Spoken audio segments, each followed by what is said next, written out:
66वें अध्याय में ऐसे बोल सकते समाप्त हो गए, गीता सार तो आ गया। लेकिन बाद में भगवत गीता का प्रचार करना और भगवत गीता के अध्ययन का फलश्रुति बता रहे हैं यहाँ पर। तो फलश्रुति क्या है, मतलब भगवत गीता पढ़ने से आपको क्या फल मिलेगा, मतलब क्या आध्यात्मिक दर्शन, क्या आपको क्या लाभ होगा। और आप भगवत गीता दूसरों को बांट शेयर करोगे, दूसरों के साथ भगवत गीता डिस्ट्रीब्यूट करोगे, भगवत गीता का ज्ञान बताओगे, तो क्या होगा। तो भगवान बता रहे इदम ते न तपस्काय न भक्ताय कदाचन न च अश्रुश्रुवे वाच्यम।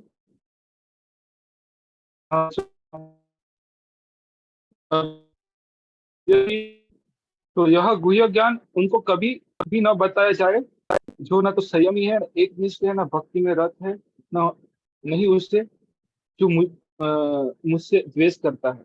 इसको नहीं बताना चाहिए जो संयमी नहीं है, एक निष्ठ नहीं है, एक भक्ति में रत है, न भक्ति में रत है, नहीं उसे जो द्वेष करता है। तो बेसिकली हमें भगवत गीता का ज्ञान, फिर आप लोग बोल, आपको प्रश्न हो सकता है हम जाके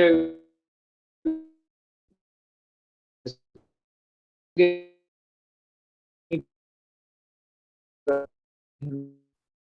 सब कैसे पता लगे, यूएस कौन नहीं पता। इसलिए आपको एक हिट करके ट्रायल तो मारना ही पड़ता है, हिट एंड ट्रायल। आप थोड़ा भगवान के बारे में बताने लगोगे तो या तो बोलेगा अरे कोई इंटरेस्ट नहीं है, वो सब फालतू का बेकार है, कुछ बोलेगा हाँ बताइए। मैं एक बार आईआईटी में गया था, तो 2015-16 में बच्चे स्टूडेंट को बता रहा था, मैं ना as alumni I am contributing by teaching Bhagavad Gita to students which is very valuable for our society. तो एक व्यक्ति ने बोला मैं गीता में इंटरेस्ट हूँ। मैंने उसको पूछा why are you interested in Bhagavad Gita. then he said then he replied that he's atheist and he wants to study bhagavad gita so that he can firmly argue that god does not exist। तो मैंने बोला भाई मेरे पास समझ नहीं, मन में बोल दिया, हाँ मैं आ गया।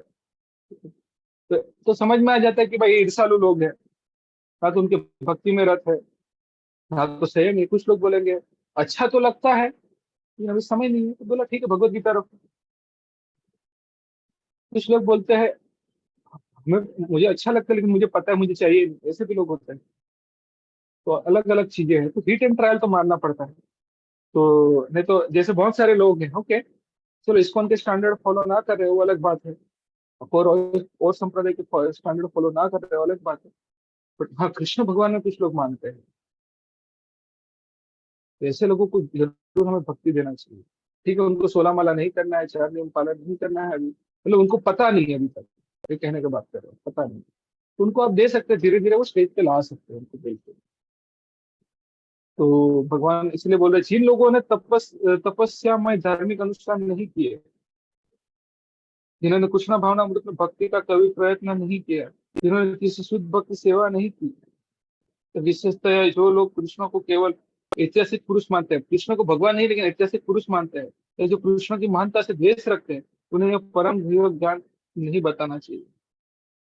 लेकिन कभी कभी यह देखा जाता है कि कृष्ण से द्वेष रखने वाले आसुरी पुरुष श्री कृष्ण की पूजा भिन्न प्रकार से करते हैं। तो हमने देखा अलग अलग प्रकार से पूजा करते हैं अविधि पूर्वक हम, और व्यवसाय चलाने के लिए भगवत गीता का प्रवचन करने का धंधा अपना लेते हैं। तो आपने देखा होगा बहुत सारे लोग सिर्फ अपना बिजनेस, अपना फैमिली चलाने के लिए भगवत गीता का धंधा बना लेते हैं। तो इनका शिला प्रभुपाद तो बहुत विरोध किए हैं। भागवत सप्ताह कुछ लोग चलाते हैं, सिर्फ उनको अंदर से फॉलो नहीं करते। मतलब आपको इतना अच्छा भागवत सप्ताह बताएंगे, आपको रुला रुला देंगे, लेकिन अंदर से वो फॉलो नहीं करते। तो ऐसे ऐसी भगवत कथा और ऐसी भगवत सप्ताह का कोई मतलब नहीं रहता। तो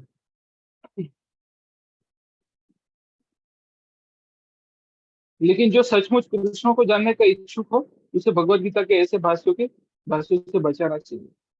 तो वास्तव में कामी लोग भगवत गीता के प्रयोजन को नहीं समझ पाते।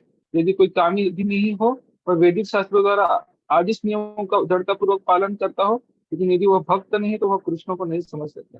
हम भगवत गीता पढ़ तो लेंगे, जैसे मैं एक बार IIM बेंगलोर की वेबसाइट देख रहा था, तो वहां पे भगवत गीता पढ़ाया जाता है। मैं समझा, मतलब भगवत गीता पढ़ाया जाता है, पूरा मैंने डिटेल देखा तो हमारा बिजनेस में स्टेबिलिटी कैसे लाना है, इंस्टेबिलिटी का क्यों इश्यू होता है, ये सब चीजें चल रही थी वहाँ। ठीक है, तो बिजनेस स्टेबिलिटी इंस्टेबिलिटी के लिए पढ़ाते हैं, और भी डिटेल होगा मुझे याद नहीं है। फिर एक बार कहीं तो आया बैंगलोर से कोई तो मुझे कांटेक्ट किया था कि भाई इस्कॉन का, भाई इस्कॉन का फाइनेंस कैसे चलता है भाई, इतना स्टेबल कैसे ऑर्गेनाइजेशन है। तो वो क्रिश्चियन था, तो मुझसे उसने फोन किया, मैं तलाशरी फार्म में था उस पर। मैंने बोला मैं आपको बताऊंगा, लेकिन आपके प्रश्न का उत्तर दूंगा, लेकिन उससे पहले मैं जो बोलूंगा आपको सुनना पड़ेगा, क्योंकि उसके बिना आप कितना भी आपकी क्या बोलते हैं उसको, क्या प्रोजेक्ट था बेंगलोर का, तो नहीं समझे थे। मैंने तो 1.5 घंटा पूरी हमारे डिस्कवरी और सेल्फ बेसिक कोर्स से पूरा बता दिया। मैंने बोला अभी आपका प्रश्न करिए। तो फिर बोला आप प्रश्न पूछेंगे उससे पहले मैं आपको प्रश्न पूछता हूँ, जो मैंने बताया वो समझे या नहीं। तो मैंने कुछ क्वेश्चन किए तो मुझे लगा वो समझ गया। फिर उसने फाइनेंस के बारे में क्वेश्चन करना किया, एक किया। देखिए प्रभुपाद ने इतना मतलब कुछ लेके नहीं गए, फिर इतना बड़ा कैसे खड़ा करके ये सब प्रश्न करता था। तो देखिए यहाँ पे ना मनी फैक्टर से ज्यादा के फैक्टर इंपॉर्टेंट है, कृष्ण फैक्टर, मतलब कृष्ण की वजह से हुआ है। और प्रभुपाद को कृष्ण पे बहुत भरोसा था, अपने गुरु पे भरोसा था, उसकी वजह से सब हुआ है। और उनको ये सिर्फ एक क्या बोलते हैं, एम्पायर खड़ा करने का प्लान नहीं था, भक्ति देने का प्लान था। इंटेंशन एम्पायर खड़ा करना नहीं था, भक्ति देने का प्लान था। क्या नहीं था? और एम्पायर खड़ा करना नहीं था, लोगों को भक्ति प्रदान करना था। ये 3 बार बताया है सेम चीज, इसकी वजह से हुआ। तो फिर भी उसने मुझे कुछ क्वेश्चन पूछे, थीसिस भी बनाई, प्योर फाइनेंस के ऊपर क्वेश्चन पूछे, ये है वो है, रिसर्च कैसे चलते हैं, मैंने बता दिया। मैंने बोला आपको तो मैंने सारा सच में तो बता दिया है, पर आप फिर भी नहीं कर पाओगे, क्योंकि कृष्णा फैक्टर को मैंने आप कुछ कर नहीं पाओगे। तो आपको अगर ये सचमुच अच्छे से करना है तो कृष्ण को अपना लीजिए, हो जाएगा सर। तो फिर बाद में ऐसे इस तरह से उसने थीसिस लिखा, ये था, मुझसे कनेक्ट किया था। आई थिंक 2 साल पहले की, 2 या 3 साल पहले की बात है, लॉकडाउन में हुआ था सर। हाँ। तो ऐसे लोग भी होते हैं, इस प्रकार से लोग एनालिसिस करते हैं। तो जब तक आप भक्त नहीं बनेंगे तो भगवान को समझ नहीं पाए, इसलिए भगवान भगवत गीता में कृष्ण को बता रहे हैं, भक्तों से मैं सका के रहस्य एक उत्तम है। और यदि वह अपने कृष्ण भक्त बताता है, लेकिन कृष्ण भावना भावित कार्यकलापों में रत नहीं रहता, तभी वह कृष्ण को नहीं समझ पाता है। भगवान की सेवा समझने के लिए सेवा भी करना पड़ता है, ऐसा नहीं कि मैं सब कुछ रीडिंग रीडिंग करता रहूं, सेवा ना करूं। ऐसे बहुत से लोग हैं जो भगवान से इसलिए द्वेष रखते हैं क्योंकि उन्होंने भगवत गीता में कहा है कि वे परम है, और कोई ना तो उससे बढ़कर है ना उनके समान है। ऐसे बहुत से व्यक्ति जो कृष्ण से द्वेष रखते हैं, ऐसे लोगों को भगवत गीता ऐसे लोगों को भगवत गीता नहीं सुनाना चाहिए, क्योंकि वे उसे समझ नहीं पाते। उनको सिर्फ गीता दे के रख दो, ज्यादा समय आपको देने की जरूरत नहीं। श्रद्धाहीन लोग भगवत गीता तथा कृष्ण को नहीं समझ पाएंगे, उनको इन ऐसे लोगों को क्या करना चाहिए, प्रसाद खिलाना चाहिए भगवान को बस। श्रद्धाहीन लोग भगवत गीता तथा कृष्ण को नहीं समझ पाएंगे, शुद्ध भक्त से कृष्ण को समझे बिना किसी को भगवत गीता की टीका करने का साहस नहीं करना चाहिए। तो भगवत गीता पहले परंपरा में सुनना चाहिए, ठीक है, शुद्ध भक्तों से सुनना चाहिए। तो यहाँ पर ये है, ऑफकोर्स उनको प्रसाद दे दो, गीता दे दो, ज्यादा वो मत करो। फिर आगे बता रहे, इदम परमम गुह्यम मद भक्ति सुविधास्यति भक्तिमयी परम कृत्वा मामेवस्यति संशयम्। जो व्यक्ति भक्तों को यह परम रहस्य बताता है वह शुद्ध भक्ति को प्राप्त करेगा। देखो भगवत गीता सिर्फ बताने से भक्त मतलब, हाँ ऐसा नहीं कि मैं 16 माला नहीं करा तो भक्त नहीं, बस कहीं ना कहीं कृष्ण को उसके कृष्ण के ऊपर उनको विश्वास है कि उसको इतना फेथ है कि चैतन्य महाप्रभु को किसी ने पूछा था कि राघव पंडित पीछे है शायद, कि वैष्णव कौन है, तो चैतन्य महाप्रभु बोले वैष्णव वो है, वैष्णव मतलब कृष्ण भगवान का भक्त हम किसको बोलेंगे, तो वैष्णव वो है जो एक बार कृष्ण का नाम लेता है वो वैष्णव है, एक बार भी नाम लिया उसको वैष्णव मानते हैं। फिर अगले साल जब वापस मायापुर से रथ यात्रा के लिए आए तो वही दोबारा प्रश्न पूछा वैष्णव कौन है। तो उन्होंने डेफिनेशन अभी थोड़ी एलाबरेट की कि जो हमेशा भगवान की भक्ति में लगा रहता है और भगवान को हमेशा याद करता है वो वैष्णव है। तीसरे साल जब वापस आए रथ यात्रा में, 1 साल के बाद वापस पूछा वैष्णव कौन है?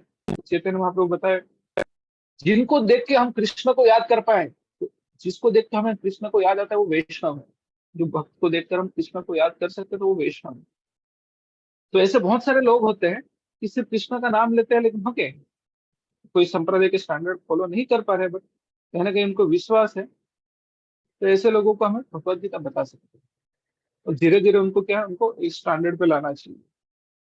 वह शुद्ध भक्ति को और ऐसा हम करेंगे तो क्या होगा, प्रचार करने से, भगवत गीता का प्रचार करने से शुद्ध भक्ति को प्राप्त करेगा।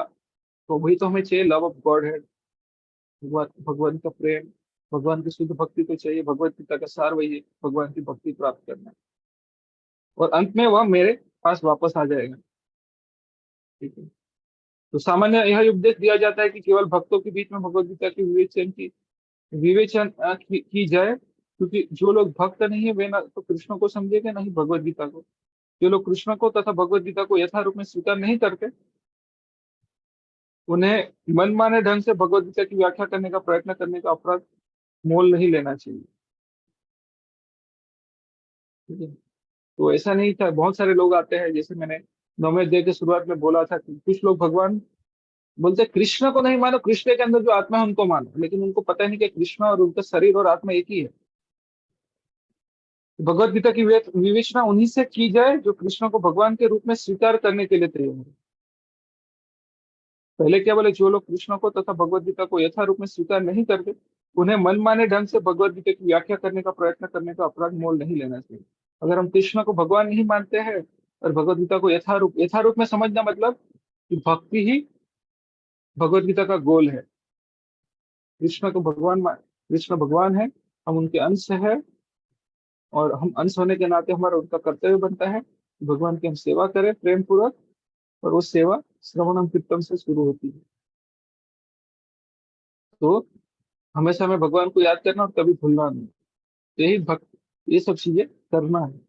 तो तो अगर कोई इस स्टेज पर नहीं है तो क्या है, सॉरी, तो भगवत गीता का गोल ही वही है कि भक्ति करवाना। ठीक है। लेकिन कोई कुछ तो बोल रहा था। तो जो लोग कृष्ण को तथा भगवत गीता को यथारूप में स्वीकार नहीं करते, यथारूप में स्वीकार करना मतलब ये चीज कि कृष्ण भगवान है, हम जीवात्मा उसके अंश है, अंश होने के नाते हमारा कर्तव्य बनता है उनकी सेवा करें। वो सेवा की शुरुआत होती है श्रवणम कीर्तनम विष्णु स्मरणम पाद सेवनम। अलग अलग प्रकार की सेवा है, वो सेवा से हमें लगना चाहिए। ठीक है। तो यथारूप में स्वीकार करना मतलब ये कंक्लूजन पे आना। जब तक ये कोई कंक्लूजन पे नहीं आया कि कृष्ण भगवान है और भगवान की सेवा हमारा लक्ष्य है, ये कंक्लूजन पे नहीं आया, तब तक उसको भगवत गीता किसी को बोलना नहीं चाहिए। और हमने उसमें भी देखा था, जब मैं भगवत गीता का इंट्रोडक्शन ले रहा था उसी वक्त उसकी चर्चा भी की थी, और अंत में भी वही मैं बता रहा हूँ वापस। तो भगवत गीता की विवेचना उन्हीं से की जाए जो कृष्ण को भगवान के रूप में स्वीकार करने के लिए तैयार हो।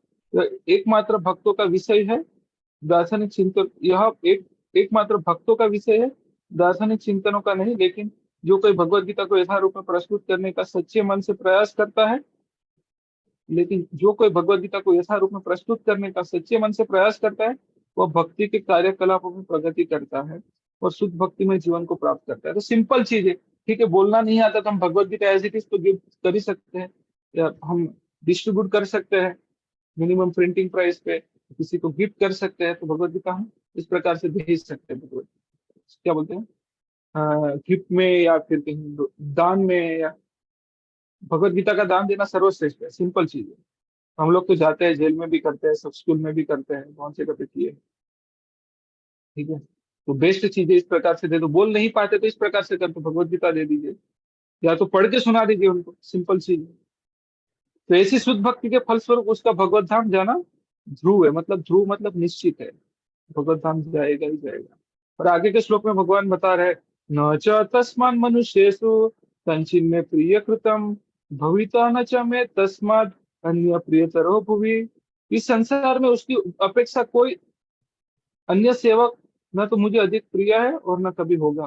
तो जो भगवत गीता का ज्ञान का प्रचार करता है वो भगवान का सबसे प्रिय व्यक्ति है, उससे ज्यादा कोई है भी नहीं और होगा भी नहीं, भगवान बता रहे।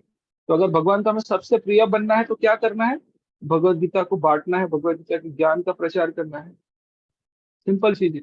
भगवत गीता सुनने के बाद उसको क्या करना है, श्रवण कर लिया, अभी कीर्तन करना है। भगवत गीता को सुनी, अभी हमें प्रचार करना है। सीधी सी बात है, नहीं आता तो कोई दिक्कत नहीं, भगवत गीता लेके उनको पढ़ा के सुनाओ। भगवत गीता इतनी पावरफुल है, एक शब्द भी सुन लिया ना तो उसके सामने वाले को प्यूरिफाई हो जाएगा। अरे भगवत गीता को छू भी लिया तो भी वो, उसको क्या बोलते हैं, वो बहुत कंटेजियस है, उसको भक्ति मिलेगी ही मिलेगी, थोड़ा समय लग सकता है। मेरे साथ स्वयं हुई है वो घटना, मेरे साथ, मेरे भाई के साथ। ठीक है, हम सबने सिर्फ अंग्रेजी सीखने के लिए गीता पढ़ी थी और कहाँ आ गए।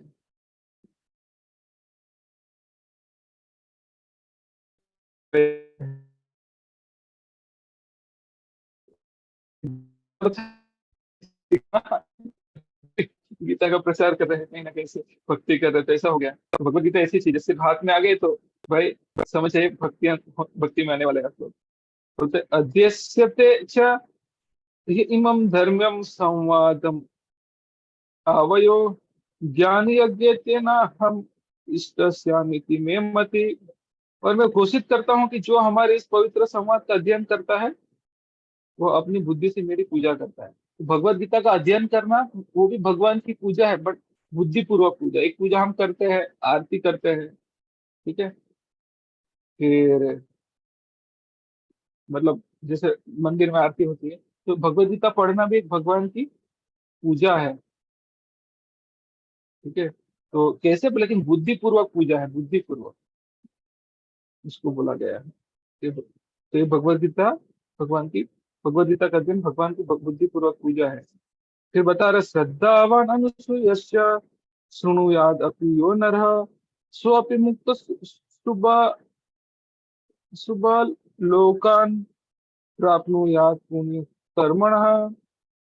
और जो श्रद्धा समेत और द्वेष रहित होकर इसे सुनता है वह मेरे पापों से मुक्त, सॉरी सारे पापों से मुक्त हो जाता है और अपने उन सुख लोक को प्राप्त होता है जहाँ पुण्य आत्माएं निवास करती है।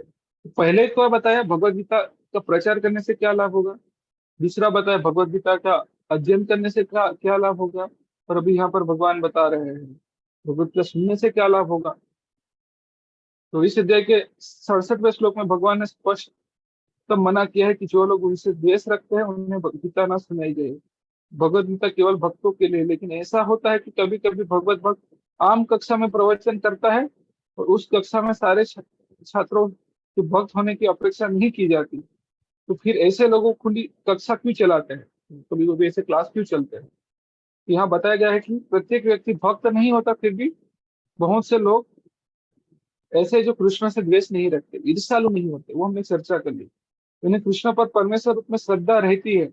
यदि ऐसे लोग भगवान के बारे में किसी प्रामाणिक भक्त से सुनते हैं तो वे अपने पापों से तुरंत मुक्त हो जाते हैं। प्रामाणिक भक्तों से सुनेंगे तो पापों से मुक्त हो जाएंगे। और ऐसे लोगों को प्राप्त होते हैं जहाँ पुण्य आत्मा वास करती है। अतः भगवत गीता के श्रवण मात्र से ऐसे व्यक्ति को भी पुण्य कर्मों का फल प्राप्त हो जाता है जो अपने को शुद्ध भक्त बनाने का प्रयत्न नहीं करते। तो भगवत गीता से शुद्ध भक्त बनने का प्रयत्न करेंगे तो जरूर मिलेगा, सिर्फ सुनेगा तो पुण्य पुण्य प्राप्त हो जाता है। इस प्रकार भगवत भक्त हर एक व्यक्ति के लिए अवसर प्रदान करता है कि वह समस्त पापों से मुक्त होकर भगवान का भक्त बने।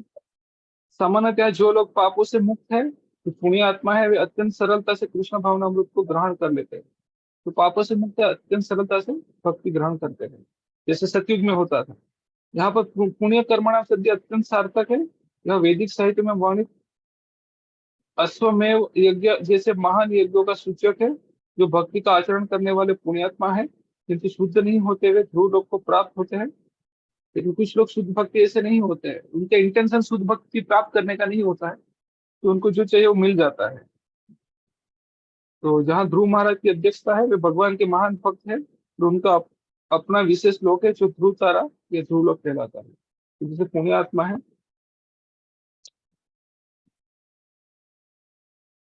वो ध्रुव लोक को प्राप्त करते हैं। फिर आगे बता रहे हैं कच्चित् श्रुतं पार्थ त्व ते इत आग्रहण चेतसा कच्चित ज्ञान सम्मोह प्रणष्टस्ते धनंजय। हे पृथा पुत्र, हे धनंजय, अभी अर्जुन को भगवान पूछ रहे हैं, क्या तुमने इस शास्त्र को एकाग्रचित होकर सुना? पूछ रहे हैं, एकाग्रचित होकर सुना, और क्या अब तुम्हारा अज्ञान तथा मोह दूर हो गया? भगवान से मतलब जब भी हम किसी को समझाते हैं भगवत गीता को, तो पूछना चाहिए आपका कोई प्रश्न है, आपको समझ में आ गया, नहीं आया तो वापस पूछ सकते हैं। तो भगवान अर्जुन अर्जुन के गुरु का काम कर रहे थे, अतएव यह उनका धर्म था कि अर्जुन से पूछते कि उसने पूरी भगवत गीता ढंग से समझ ली या नहीं। यदि नहीं समझी है तो भगवान उसे फिर से पूरी भगवत गीता बताने को तैयार थे। मतलब Krishna was ready to explain it again. वस्तुतः जो भी व्यक्ति कृष्ण जैसे प्रामाणिक गुरु या उनके प्रतिनिधि से भगवत गीता सुनता है, उसका सारा ज्ञान दूर हो जाता है। भगवत गीता कोई सामान्य ग्रंथ नहीं है जिसे किसी कवि या उपन्यासकार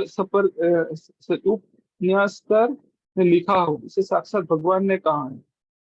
जो भाग्यशाली व्यक्ति इन उपदेशों को कृष्ण से या उनके किसी प्रामाणिक आध्यात्मिक प्रतिनिधि से सुनता है, तो अवश्य ही मुक्त पुरुष बनकर अज्ञान के अंधकार को पार कर लेता है। जो भाग्यशाली व्यक्ति इन उपदेशों को कृष्ण से या उनके किसी प्रामाणिक आध्यात्मिक प्रतिनिधि से सुनता है, वह अवश्य ही मुक्त पुरुष बनकर अज्ञान के अंधकार को पार कर लेता है।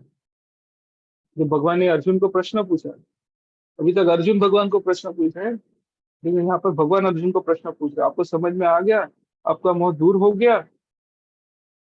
तो अर्जुन बता रहे, नष्ट मोह स्मृति लब्ध्वा त्वत्प्रसादान मैं अच्युत स्थितो अस्मि गत संदेह करिष्ये वचनम तव। तो अर्जुन ने कहा, हे कृष्ण, हे अच्युत, अब मेरा मोह दूर हो गया। तो अर्जुन को कोई डाउट नहीं, आपके अनुग्रह से मुझे मेरी स्मरण शक्ति वापस मिल गई।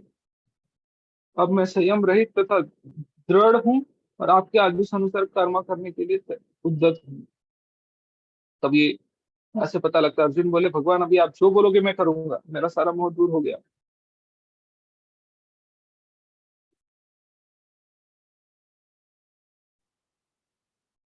तो जीव जिसका प्रतिनिधित्व अर्जुन कर रहा है, उसका स्वरूप यह है कि वह परमेश्वर के आदेश अनुसार कर्म करे। तो यहाँ से हमें समझ सकते हैं कि हमें अर्जुन को ही प्रतिनिधि मानकर हमें अर्जुन के चरण चिन्हों में अनुसरण करना है। कि अर्जुन बोला, भगवान आप बोलोगे वो करूंगा, तो हमें भी अगर किसी भगवान या उनके प्रतिनिधित्व का शरण लिया है, तो हमें भी यही बोलना है, आप जो बोलोगे वो करूंगा। ठीक है। श्री चैतन्य महाप्रभु का कहना है कि जीव का स्वरूप परमेश्वर के नित्य दास के स्वरूप में कृष्णदास, जीवेर स्वरूप है नित्य कृष्णदास। इस नियम को भूल जाने के कारण जीव प्रकृति द्वारा बद्ध हो जाता है। तो हम क्या भूल जाते हैं कि हम भगवान कृष्ण के दास है। तो बार बार वही बोले हैं, भगवत गीता का सार क्या, कृष्ण भगवान है, हम उनके अंश हैं। हम अंश होने के नाते हमारा कर्तव्य है कि उनकी सेवा करें। और वो सेवा कहाँ से शुरू होती है? श्रवणम कीर्तनम विष्णु स्मरणम पाद सेवनम अर्चनम वंदनम दास्यम साक्ष्यम आत्मनिवेदनम। तो जो भगवान के साथ हमारा ये जो सेवक और मालिक का संबंध है, भगवान मालिक हम सेवक है, वो भूल जाते हैं तो क्या होता है, हम बद्ध हो जाते हैं। लेकिन परमेश्वर की सेवा करने से वह ईश्वर का मुक्त दास बन जाता है। He will be liberated. जी का स्वरूप सेवक के रूप में है, उसे माया या परमेश्वर में किसी एक की सेवा करनी होती। सेवा तो हमें करनी है, भगवान की नहीं करेंगे तो कहीं ना कहीं करेंगे, कुत्ते की सेवा करेंगे, परिवार में भी सेवा करेंगे। सेवा तो करनी ही पड़ती है, सेवा के बिना हम रह ही नहीं सकते। तो डिसाइड करना है सेवा किसकी करें। भगवान की सेवा करोगे तो कहलाता है कि सबकी सेवा हो जाएगी। बोलते हैं कहाँ, पेड़ के मूल में पानी डाल दोगे तो सबको पानी पहुंच जाता है। उसी प्रकार आप डायरेक्ट भगवान की सेवा करोगे, जो भी अपना अलग अलग धर्म है, अलग अलग व्यक्तियों की सेवा है, वो अपने आप हो जाती है।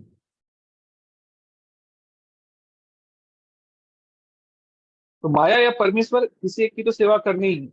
माया की सेवा भी एक तरह से परमेश्वर की सेवा है, तो डायरेक्टली परमेश्वर की सेवा क्यों ना करें?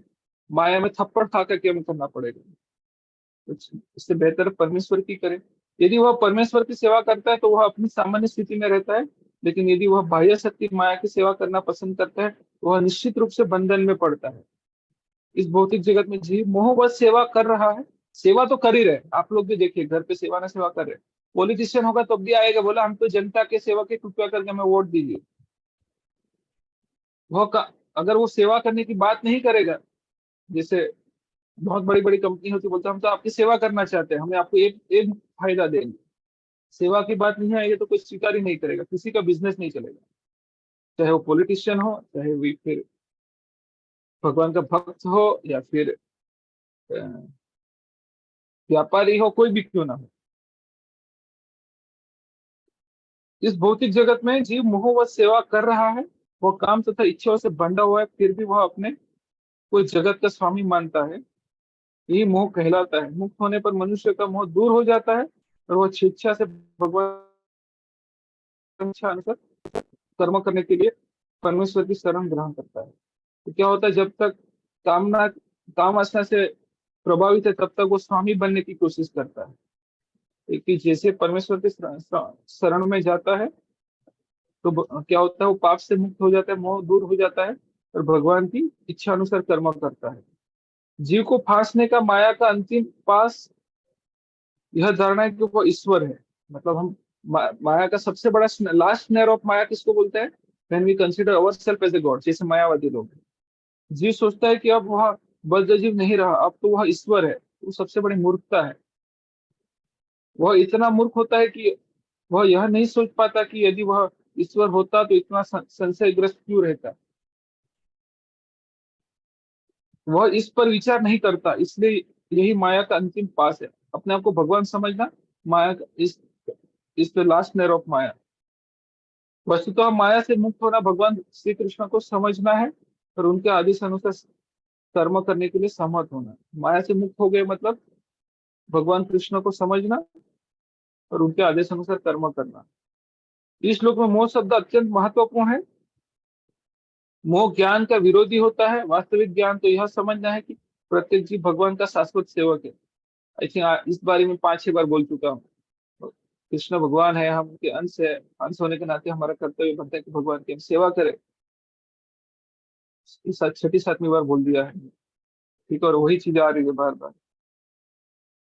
लेकिन अपने शाश्वत सेवक है, लेकिन जीव अपने को इस स्थिति में न समझकर सोचता है कि वह सेवक नहीं अपितु इस जगत का स्वामी है, क्योंकि वह प्रकृति पर प्रभुत्व जताना चाहता है। तो हम भी ईश्वर के अंश होने के नाते कहीं ना कहीं हमारे अंदर कंट्रोलिंग करने की मेंटालिटी है, लेकिन वो समझ जाता है कि मैं ही सर्वोच्च कंट्रोलर हूँ।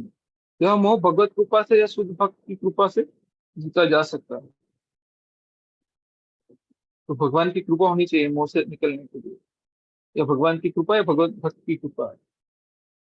इस मोह को दूर होने पर मनुष्य कृष्ण भावनामृत में कर्म करने के लिए राजी हो जाता है, जैसे अर्जुन ने किया। कृष्ण के आदेश अनुसार कर्म करना कृष्ण भावनामृत है। बद्ध जीव माया द्वारा मोहित होने के कारण यह नहीं जान पाता कि परमेश्वर स्वामी है, जो ज्ञानमय है और सर्वसंपत्तिवान है। वे अपने भक्तों को जो कुछ चाहे दे सकते हैं, सबके मित्र है और भक्तों पर विशेष कृपालु होते हैं। वे प्रकृति तथा समस्त जीवों के अधीक्षक है। वे अक्षय काल के नियंत्रक है और समस्त ऐश्वर्यों का एवं शक्तियों से पूर्ण है। भगवान के बारे में हमने चर्चा कर ली है, षड पूर्ण, all knowledgeable, all wealthy, all knowledgeable, all wealthy, all powerful, then क्या क्या हो गए, ऑल फेमस, देन रिनंसिएट। ये सब चीजें हमने देख लिया, शुरुआत में ही देखा था। भगवान भक्तों का आत्मसमर्पण भी कर सकते, भगवान भक्त को आत्मसमर्पण भी कर सकते, मतलब जब हम भगवान लोगों को भक्ति क्यों नहीं देते तुरंत, क्योंकि भक्ति देने से भगवान उनके अधीन हो जाते हैं, इसलिए भक्ति आसानी से नहीं देते। तो भगवान वो कर सकते हैं, जैसे अर्जुन के सारथी बन गए वो। जैसे गोपियों के साथ, गोपियां बोलती थी अरे आपको मैं एक नाचोगे तो मैं बटर दूंगी, तो भगवान नाचते थे। नंद महाराज बोले मेरे लिए जूता लेके आओ, तो भगवान नंद महाराज के पीछे सर पे लेके आए। तो ऐसे थे, ठीक है। तो समर्पण कर सकते हैं। जो उन्हें नहीं जानता वो मुंह के वश में है और वह भक्त नहीं बल्कि माया का सेवक बन जाता है। लेकिन अर्जुन भगवान से भगवत गीता सुनकर समस्त मोह से मुक्त हो गया। वह यह समझ गया कि कृष्ण केवल उसकी मित्र नहीं बल्कि भगवान है, और वह कृष्ण को वास्तव में समझ गया। अभी इसको समझ में आ गया, भगवान कृष्ण उनके मित्र नहीं है, वो भगवान भी है। अतः भगवत गीता का पाठ करने का अर्थ है कृष्ण को वास्तविकता के साथ जानना। क्या वास्तविकता है? 8वीं बार रिपीट कर रहा हूँ। कृष्ण भगवान है, हम कृष्ण के अंश है, अंश होने के नाते हम उनके सेवक हैं, और सेवक होने के नाते हमारा कर्तव्य बनता है कि हम उसकी सेवा करें। और वो सेवा की शुरुआत होती है श्रवणम कीर्तनम विष्णु स्मरणम पाद सेवनम अर्चनम वंदनम दास्यम साख्यम आत्मनिवेदन। वही कंक्लूजन है। अतः भगवत गीता का पाठ करने का अर्थ है कृष्ण को वास्तविकता के साथ जानना। जब व्यक्ति को पूर्ण ज्ञान होता है तो वह स्वभावतः कृष्ण को आत्मसमर्पण करता है। जब अर्जुन समझ गया कि यह तो जनसंख्या की अनावश्यकता वृद्धि को कम करने के लिए कृष्ण की योजना थी, तो उसने कृष्ण की इच्छा अनुसार युद्ध करना स्वीकार कर लिया। उसने पुनः भगवान के आदेश अनुसार युद्ध करने के लिए अपना धनुष बाण ग्रहण कर लिया। नष्ट मोह स्मृतिर्लब्धा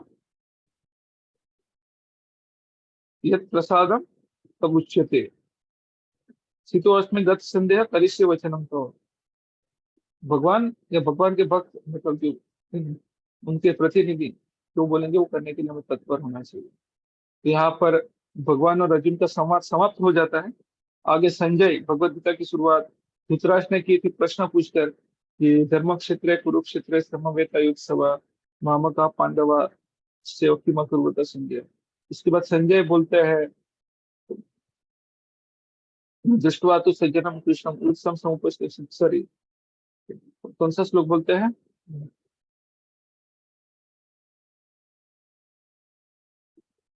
तो भूल गया, दूसरा श्लोक याद ही था। मतलब धृतराष्ट्र जाते हैं, राजा वचनम अब्रवीत पश्यताम पांडु पुत्राणाम आचार्य महातिम युद्धम द्रुपद पुत्र है ना तव शिष्य न कीमत, उससे पहले का श्लोक है कि हाँ, वहां पे संजय बताते हैं कि क्या करते हैं। दुर्योधन अपने रथ से नीचे उतर कर, दुर्योधन को राजा बोला गया है, अपने रथ से नीचे उतर कर अपने गुरु द्रोणाचार्य के पास जाते हैं और उनको पांडवों की व्यूह रचना के बारे में बताते हैं।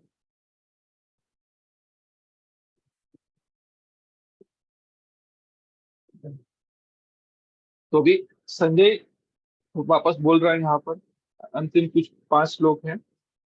तो वहां पर संजय उवाच भगवद गीता और कृष्ण का संवाद, सॉरी कृष्ण और अर्जुन का संवाद समाप्त हो गए यहाँ पर पिछले 73वें श्लोक में। तो संजय भगवद गीता को कंक्लूड कर रहा है। तो बता रहे संजय उवाच इति अहम वासुदेवस्य पार्थस्य च महात्मनः संवादम इमं सोस्रम अद्भुतम रोमहर्षणम।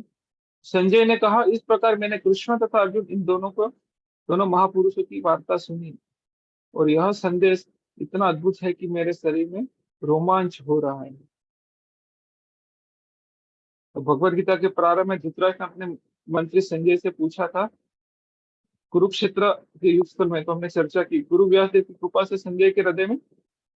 तो संजय और धृतराष्ट्र कहाँ बैठे थे? एक अपने राज्य में बैठे थे, लेकिन क्या थे? व्यास प्रसाद, तो व्यास प्रसाद, तो व्यास की कृपा से संजय अपने अ, राज्य में बैठकर ही, कुरुक्षेत्र के मैदान में नहीं था, फिर भी उसने पूरे दृश्य देखा सुना और धृतराष्ट्र को बताया था।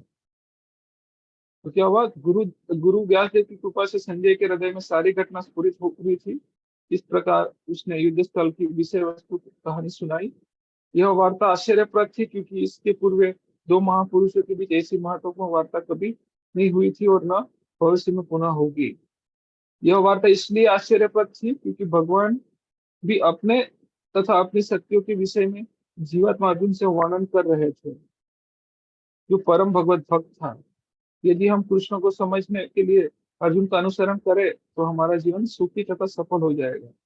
संजय ने इसका अनुभव किया और जैसे जैसे उसकी समझ में आता गया उसने वह वार्ता धृतराष्ट्र से कहा सुनाई।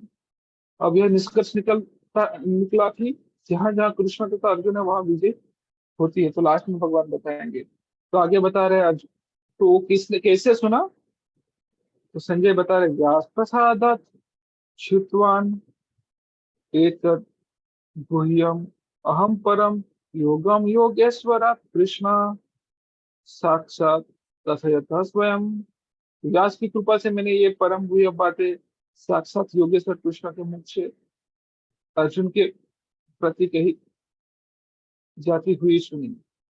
तो जैसे संजय कैसे सुना, संजय ने भी भगवत गीता सुनी, व्यास देव से सुनी। तो व्यास देव भी कृष्ण के प्रतिनिधि है, ऊपर से सत्या वैसा होता है। तो अगर हम कोई गुरु से भी सुनेंगे तो क्या होता है, तो कृष्ण और भगवान अर्जुन के बीच जो संवाद हुआ एज इट इज मिलता है, अगर वो प्रामाणिक गुरु से सुनते हैं। तो हम यहाँ से संजय के कथन से हम एक कंक्लूजन निकाल सकते हैं, अगर गुरु प्रामाणिक हैं, जो कृष्ण और अर्जुन के बीच जो संवाद हुआ एज इट इज हमें सुनने को मिलेगा, और एज इट इज हमें संजय की तरफ फीलिंग होगी। क्या क्या फीलिंग होगी, और यह संदेश इतना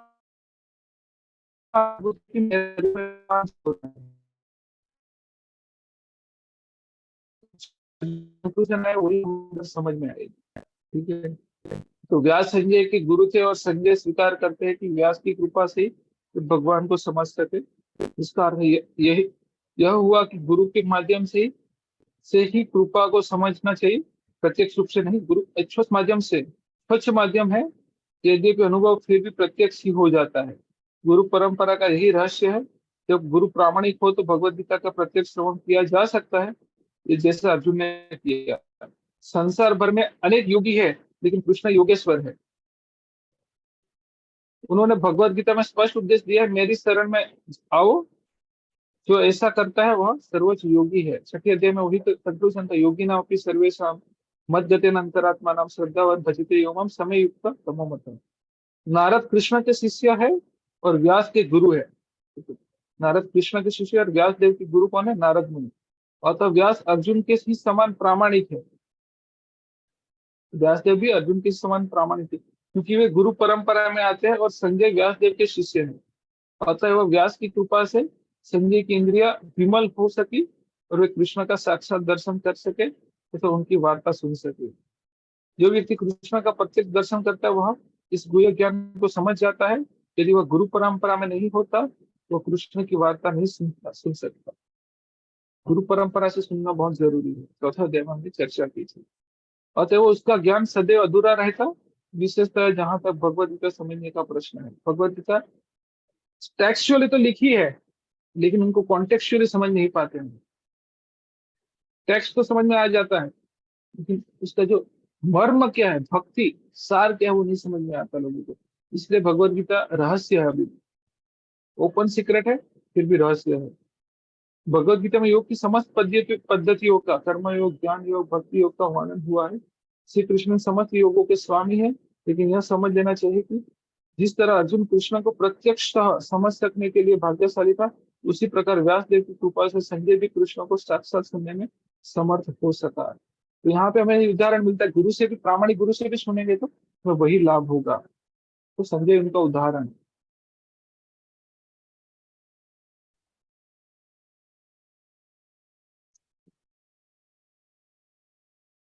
वस्तुतः कृष्ण से प्रत्यक्ष सुनने एवं व्यास जैसे गुरु के माध्यम से प्रत्यक्ष सुनने में कोई अंतर नहीं है। गुरु भी व्यास देव का प्रतिनिधि होता है, अतः वह वैदिक पद्धति के अनुसार अपने गुरु के जन्मदिन पर शिष्यगण व्यास पूजा नामक उत्सव रचते हैं। आगे संजय बता रहे, राजन संस्तुत्य संस्कृत्य संवादम इमम अद्भुतम केशवा अर्जुन यो पुण्यम तुष्यामि च मुहुर्मुहुर। तो बता रहे, हे राजन, जब मैं कृष्ण तथा अर्जुन के मध्य मध्य हुई इस आश्चर्यजनक तथा पवित्र वार्ता का वारंवार स्मरण करता हूँ, तो प्रतिक्षण आहारात से गदगद उठता हूँ। तो रोमांच उठना चाहिए भगवत गीता जब समझ में आती है तो।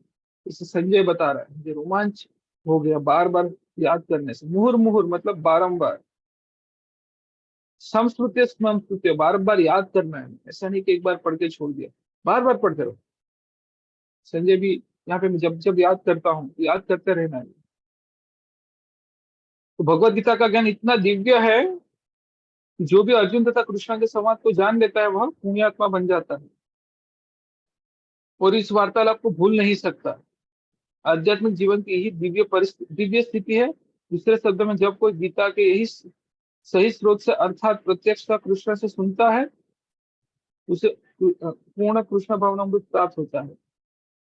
कृष्ण भवनामृत का फल यह होता है कि वह आध्यात्मिक प्रबद्ध हो उठता है और जीवन का भोग आनंद सहित कुछ काल तक नहीं अपितु प्रत्येक क्षण करता है। तो कृष्ण भावनामृत का फल यह होता है कि वह अत्यधिक प्रबद्ध हो उठता है और जीवन का भोग आनंद सहित कुछ काल तक नहीं अपितु प्रत्येक क्षण करता है। तो हमेशा उसको आनंद मिलता रहता है, यानी कि थोड़े समय के लिए।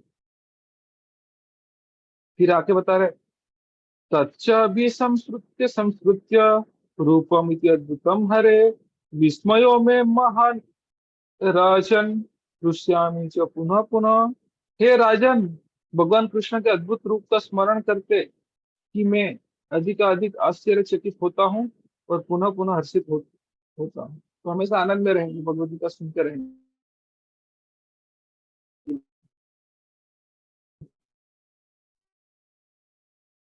तो पुनः पुनः हर्षित होता हूँ। ठीक है ना। तो संजय की तरह हम जितनी बार करेंगे तब भी हम हर्षित होते रहेंगे। ऐसा लिटरली लिखा नहीं है। ऐसा प्रतीत होता है कि व्यास की कृपा से संजय ने कि अर्जुन को दिखाए गए कृष्ण के विराट रूप को देखा था। निस्संदेह यह कहा जाता है कि इसके पूर्व भगवान कृष्ण ने कभी ऐसा रूप प्रकट नहीं किया था। ये केवल अर्जुन को दिखाया गया था, लेकिन उस समय कुछ महान भक्त भी इसे देख सके तथा व्यास उनमें से एक थे। ये भगवान के परम भक्तों में से है और कृष्ण के सत्यावेश अवतार माने जाते हैं। व्यास ने इसे अपने शिष्य संजय के समक्ष प्रकट किया, जिन्होंने अर्जुन को प्रदर्शित किए गए कृष्ण के उस अद्भुत रूप को स्मरण रखा और वे बारंबार उसका आनंद उठा रहे हैं। तो हमें इसको स्मरण करना, मनन करना है सुनने के बाद। तो कलयुग में सारी चीज याद नहीं रहती तो बार बार पढ़ के याद करो, सिंपल चीज है। फिर आगे बता रहे, लास्ट श्लोक है तो बता रहे, यत्र योगेश्वर कृष्ण तत्र पार्थ धनुर्धर तत्र असि विजय भूतिर ध्रुवीर नीतिर मतिर्मम। जहाँ योगेश्वर कृष्ण है और जहाँ परम धनुर्धर अर्जुन है, वही ऐश्वर्य, विजय, अलौकिक शक्ति तथा नीति भी निश्चित रूप से रहती है, ऐसा मेरा मत है। तो संजय क्या बता रहा है, ये लास्ट श्लोक है भगवद गीता का, क्या बता रहे हैं, जहाँ योगेश्वर कृष्ण है और जहाँ परम धनुर्धर अर्जुन है, वही ऐश्वर्य, विजय, अलौकिक शक्ति तथा नीति भी निश्चित रूप से रहती है, ऐसा मेरा भक्त है, ऐसा मेरा मत है। कि जहां जहाँ कृष्ण कथा होती है वहां पर कृष्ण भगवान तो रहते ही। तो जब हम कृष्ण कथा कर रहे हैं तो वहां पर भी भगवान तो मौजूद है ही। तो वहां पे ऐश्वर्य भी है और भगवान होते तो भगवान के भक्त लोग भी होते हैं। वहाँ ऐश्वर्य भी है, विजय भी है, अलौकिक शक्ति है तथा नीति भी निश्चित रूप में रहती है। तो ये संजय का मत है। तो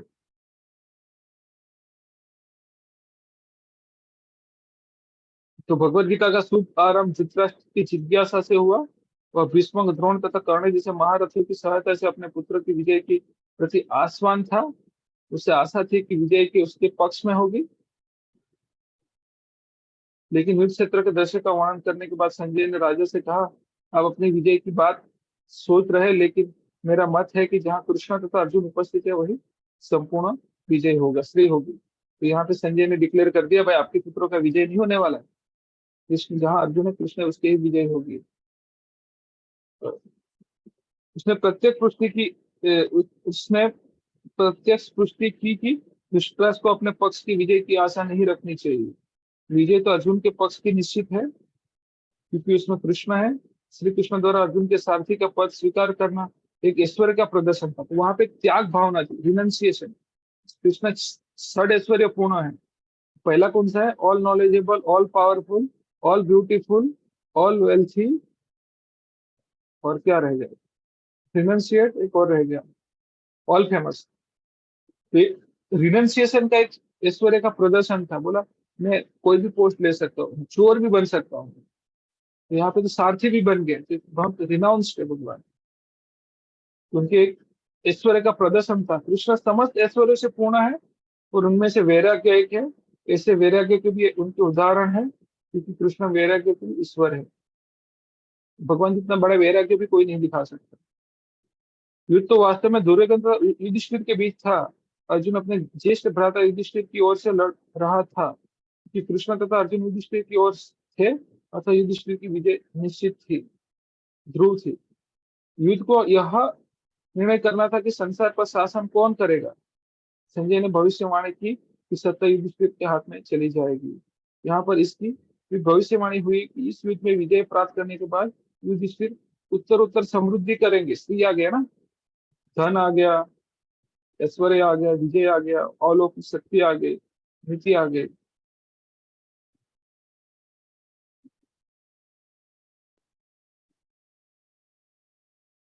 तो सत्ता युधिष्ठिर के हाथ में चली जाएगी। यहाँ पर इसकी भी भविष्यवाणी हुई कि इस युद्ध में विजय प्राप्त करने के बाद युधिष्ठिर उत्तर उत्तर समृद्धि करेंगे, क्योंकि वे न केवल पुण्यात्मा थे तथा पवित्र आत्मा थे, अपितु वे कठोर नीतिवादी भी थे। वहां पे नीति भी थी। उन्होंने जीवन भर कभी असत्य भाषण नहीं किया था। ऐसे अनेक अल्प व्यक्ति है जो भगवत गीता को युद्ध स्थल में दो मित्र की वार्ता के रूप में ग्रहण करते हैं।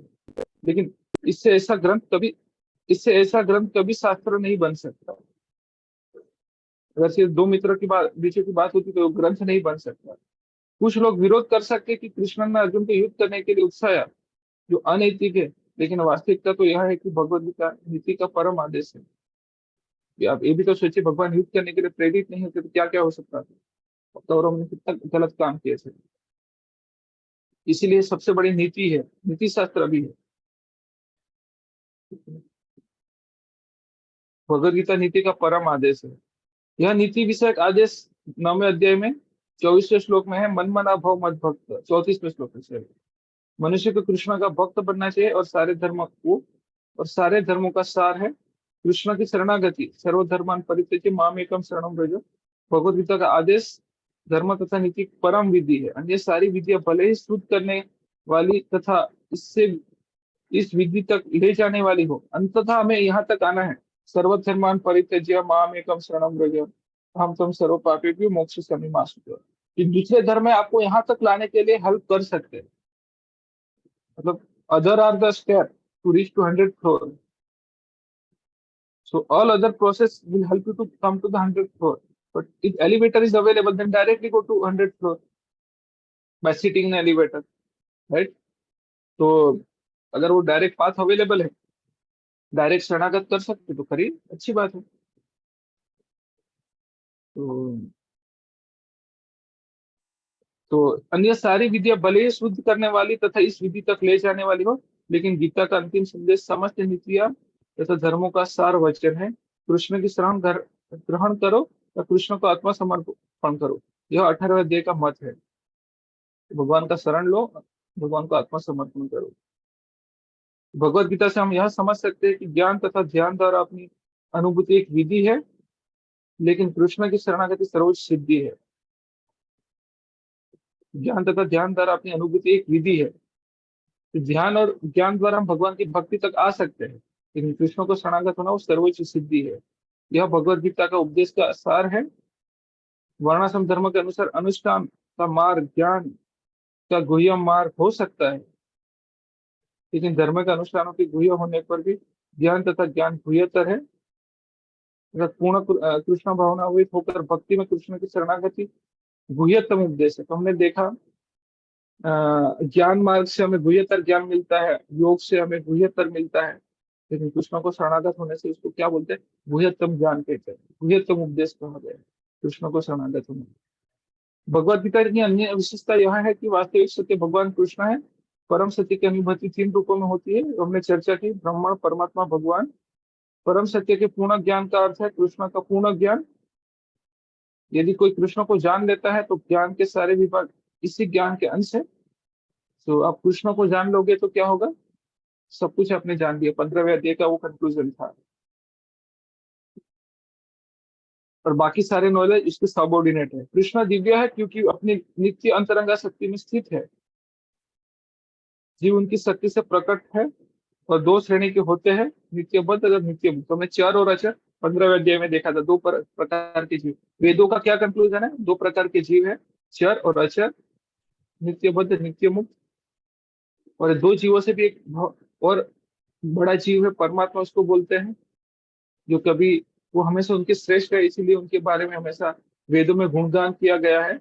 और अगर हम भगवान कृष्ण को जान लेते हैं तो क्या होता है, सब कुछ हमने जान लिया, उसके बराबर है।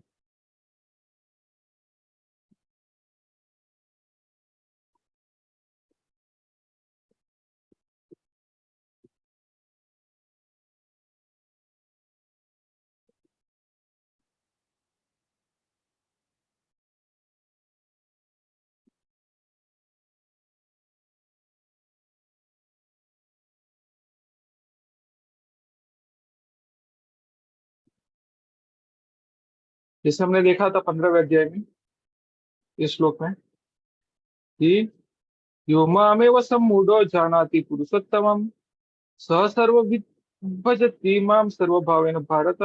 whoever knows me as, whoever knows me as the supreme personality of Godhead without doubting is knower of everything.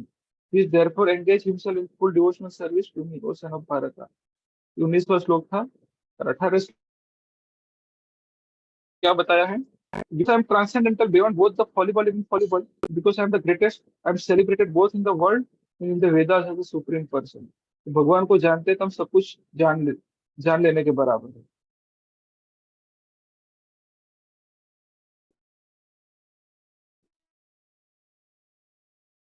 तो सत्य क्या है? परम सत्य के पूर्ण ज्ञान का अर्थ है कृष्ण का पूर्ण ज्ञान। यदि कोई कृष्ण को जान लेता है तो ज्ञान के सारे विभाग इसी के ज्ञान का अंश है। कृष्ण को जान लिया मतलब सब कुछ जान लिया हमने। कृष्ण दिव्य है क्योंकि वे अपनी नित्य अंतरंगा शक्ति में स्थिर रहते हैं। जीव उनकी शक्ति से प्रकट है। तो दो श्रेणी के होते हैं, तो हमने चर्चा की। ऐसे जीवों की संख्या असंख्य है और वे सब कृष्ण के मूल अंश माने जाते हैं। भौतिक शक्ति 24 प्रकार से प्रकट होती है। सृष्टि शाश्वत शाश्वत काल द्वारा प्रभावित है और बहिरंगी शक्ति द्वारा उसका सृजन तथा संहार होता है। कृष्ण की दो शक्ति, जीवात्मा अंतरंगा शक्ति माना जाता है, और जो मन बुद्धि अहंकार भूमि रपन अलवायु बहिरंगा शक्ति है। तो भगवत गीता में 5 मुख्य विषयों की व्याख्या की गई है: भगवान, भौतिक प्रकृति, जीव, शाश्वत काल तथा सभी प्रकार के कर्म। तो सब कुछ किसके ऊपर आश्रित है? भगवान के ऊपर आश्रित है। परम सत्य की सभी धारणाएं, निराकार ब्रह्म, अंतर्यामी परमात्मा, अन्य दिव्य अनुभूतियां भगवान के ज्ञान की कोटि में सन्निहित है। तो भगवान को जान लिया मतलब सब कुछ आ जाता है।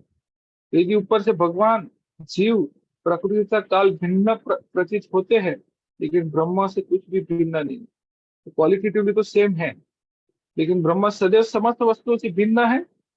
भगवान चैतन्य का दर्शन है अचिंत्य भेदाभेद। Qualitatively same, quantitatively different. मतलब गुणात्मकता से हम समान है, लेकिन मात्रा से अलग है। यह दर्शन पद्धति परम सत्य के पूर्ण ज्ञान से युक्त है। जीव अपने मूल रूप से शुद्ध आत्मा है, वो परमात्मा के एक परमाणु मात्र है। तो इस प्रकार भगवान कृष्ण की उपमा सूर्य से दी जाती है और जीव की सूर्य प्रकाश से। तो भगवान सूर्य समान है और जीवात्मा जो उनके क्या बोलते हैं संग्रह से उसके साथ कंपेयर किया गया है, क्योंकि सारे जो कृष्ण की तटस्थ शक्ति है, अतः उनका संसर्ग भौतिक शक्ति आध्यात्मिक शक्ति से हो सकता है। या तो भौतिक शक्ति के अधीन होगा या आध्यात्मिक शक्ति के अधीन होगा।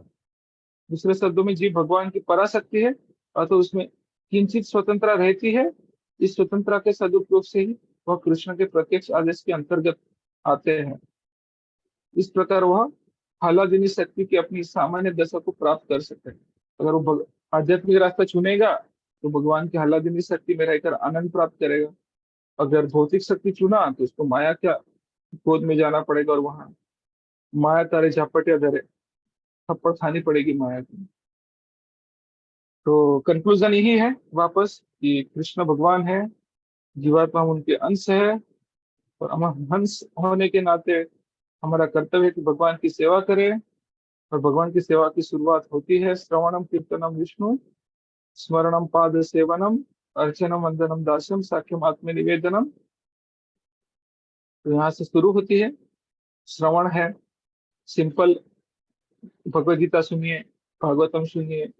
अगर भगवान के साथ हमें पुनः संबंध प्रस्थापित करना है, मानो लड़का लड़की को संबंध प्रस्थापित करना है, तो क्या करते हैं? एक दूसरे के बारे में इंफॉर्मेशन निकालते हैं ज्यादा से ज्यादा, ताकि कंफर्मेशन कर सके भाई इसका कैरेक्टर सही है नहीं। तो इस प्रकार हम भगवद गीता और भागवतम सुनेंगे तो भगवान का जो गुणगान है उसके बारे में हम पता लगे, तो हम जल्दी से हम उनके साथ अपना संबंध प्रस्थापित कर पाएंगे। और जो हमारा संबंध टूटा है वो वापस बन गया। तो संबंध बनाने के लिए क्या करना है? हमें बार बार उनके बारे में सुनना पड़ेगा। भगवत गीता है, भागवत हम सुन सकते हैं या पढ़ सकते हैं, दो भी है। और सिंपल चीज है, माँ बेटे का संबंध टूट गया है तो और वापस संबंध एस्टेब्लिश करना, तो बच्चे को जोर से बोल रहे हैं माँ मुझे अपना लो। इसी प्रकार भगवान के साथ हमारा संबंध स्थापित करना है तो भगवान को भी बोल रहा है कृपया करके मुझे अपना लो, अपनी सेवा में रख लो, अपने पास रख लो। और वो कैसे बुलाते हैं हम, उसका भी एक प्रोटोकॉल है। तो कहीं हम माँ बोलते हैं, कहीं अम्मा बोलते हैं, फिर कहाँ पे क्या क्या बोलते हैं मुझे याद नहीं, कोई मम्मी बोलता है, कोई मम्मा बोलता है, कोई मदर बोलता है। तो भगवान को बुलाने का भी एक तरीका है, और वो तरीका भगवान तो आसानी से बोल ही दिए है। हरे कृष्णा कृष्णा कृष्णा हरे हरे, हरे राम राम राम हरे हरे। ये मंत्र का जप करते हुए श्लोक में देखा, 25वें श्लोक में तो बहुत सारे यज्ञ करने के लिए भगवान बोले, लेकिन सारे यज्ञों में सर्वश्रेष्ठ यज्ञ क्या है? यज्ञा नाम जप यज्ञ। भगवान के नाम का जप करना करना सर्वश्रेष्ठ यज्ञ है। तो जप के द्वारा ही हम भगवान के साथ हम पुनः संबंध प्रस्थापित कर सकते हैं। और जहां तक भगवान बोले हैं, सर्वधर्मान परित्यज्य माम एकम शरणं व्रज, मैं जो सारे धर्म त्याग करके मेरी शरण में आओ, मतलब भगवान जो बोल रहे हैं वो करना है। कलयुग में भगवान चैतन्य महाप्रभु के चैतन्य महाप्रभु के रूप में भक्त का रूप धारण कर भक्त का भाव धारण करके आए थे, और भगवान का भाव लेकर आए थे। भक्त का भाव, भक्त के क्या बोलते हैं, भाव बोलेंगे। In the form of devotee has appeared and he established युग धर्म by chanting the holy name हरे कृष्णा कृष्णा कृष्णा हरे हरे, हरे राम राम राम हरे हरे। तो वही भगवान का आदेश है कलयुग के लिए। तो मैं कलयुग में भगवान को खुश करने के लिए हरे कृष्णा मंत्र का जप करना चाहिए, और भगवद गीता भागवतम वगैरह ग्रंथों का पढ़ना चाहिए, और उनके आदेशों का प्रचार भी करना चाहिए।